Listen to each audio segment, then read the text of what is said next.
The bidding war for Fox getting kicked up a notch. The cover of this week's Variety magazine putting Disney's Bob Iger and Comcast chief Brian Roberts nose to nose in what could be a knockdown, drag-out fight with billions of dollars on the line. Joining us right now to talk about Disney's new bid and what is next is Michael Nathanson.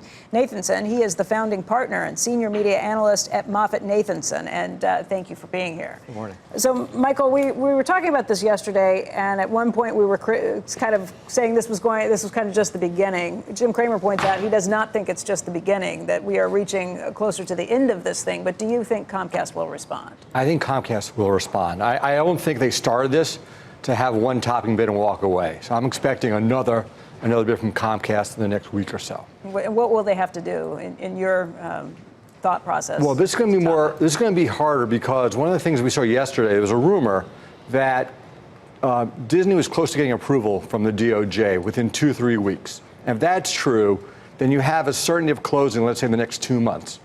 So Comcast has to put in a bid that's so much bigger than the current Disney bid to get the Fox board to think, oh my God, we should really stop the process we have now to close and open it up with Comcast. So they have to almost put in a much bigger bid than we thought last time I was on. How do you think that happened yesterday? Who leaked that? Would it be a DOJ?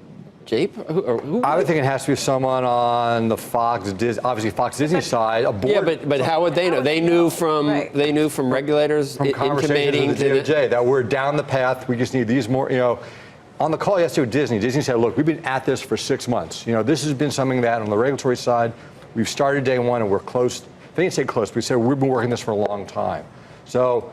Okay. That's not a new theme from them. That's something I've been hearing from Disney folks. No, but last week, remember, we talked about this last week, which was, well, that Judge Leon decision kind of opened the door for Comcast, right? So everyone thought, okay, Comcast could walk in with a regulatory framework that's equal to what Disney's framework looks like, which is approval is likely.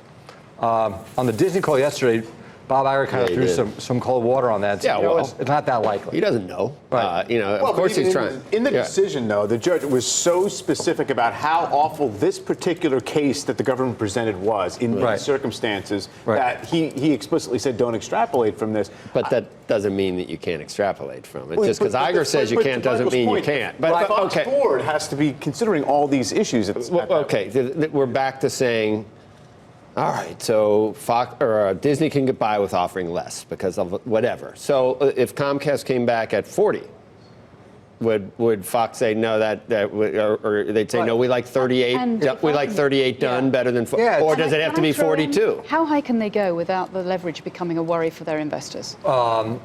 I would say you get to the 42, 44 level, people start worrying about. And do they have to go to? They can't go to 40. They need to go to 42. Right, you can't go to 40 because why would you walk away? Bird in the hand. Exactly, you wouldn't do that. So you get to 42, it's $4 more, it's 10% more.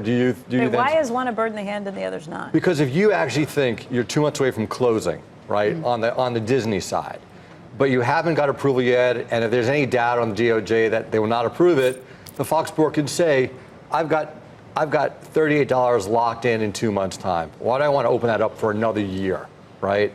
So you have $38 locked in potentially in the short term, but also you have the potential tax advantages. You have Fox shareholders essentially owning almost 20% of Disney going ahead. Potentially that's not going to be, stagnant forever. That value can grow. Well, last week we talked about this with Joe about Disney going to 150, that if you have the option to take Disney stock, and you believe that I do, that this combination is a good combination, you have a chance to get paid more than $38, right?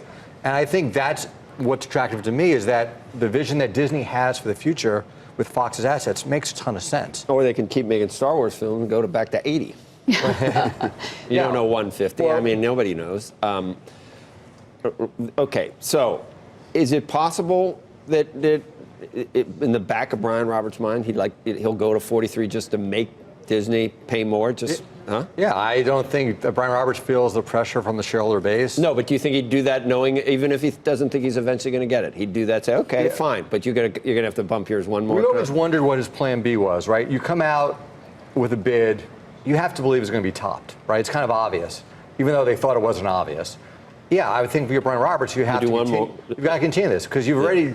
The pressure's on the stock. Stock's gone from 42 to 33. We talked earlier, is the eventual prize Star India and Sky? The prize is international. The question you've been asked is about Sky, because Sky is still not resolved. Now, Fox is not resolved either, but Sky has not been a second bid yet. So what does Disney Fox do with Sky? Exactly. And does Brian put his weight to get Sky, and that's his second prize? And maybe that's his real play. Right. Because actually it's Sky and that streaming service that's really key. And the question is, and I know they're precluded from talking to each other but under the terms of the agreement, but I think from an investor perspective, particularly with that prospect of the additional leverage, if there were a deal where you could see Sky to Comcast, it's a beautiful win-win. Right. He walks away with something. Exactly. That he, How would they and do a that? relevant something. Right. Exactly. Would they, Can't someone talk, would yeah, how do say you do it? something to someone, and then they'd say something to someone, and then someone would say something to Disney and say, you know, maybe, and then it would have to be like 6 degrees of separation. How does one company get the word to the other one without talking to them? Probably the advisors would have to sit down and say, we're willing to go here for Fox. You know, so if you can put 43 on the table, we'll match you. But at Sky, you know, 1350, we'll probably won't touch it, right? So, I mean, that's how you would do it. Disney's not yet walked back their interest in Sky, right? So Sky is actually pretty accretive to the deal. So when we do the math, Sky is a good asset for Disney to have in terms of getting the deal to work. So they've not committed yet to walking away from Sky. So that's going to be the next week too. We'll find out what they do on the Sky front. Yeah. Absolutely. So Thank a you. week, huh? Another week, exactly. Yeah, but I do Something think new and interesting and something exactly to look forward to. keeping us busy. That's right. Yeah, Michael, thank you. you're welcome. Hey there, thanks for checking out CNBC on YouTube. Be sure to subscribe to stay up to date on all of the day's biggest stories. You can also click on any of the videos around me to watch the latest from CNBC. Thanks for watching.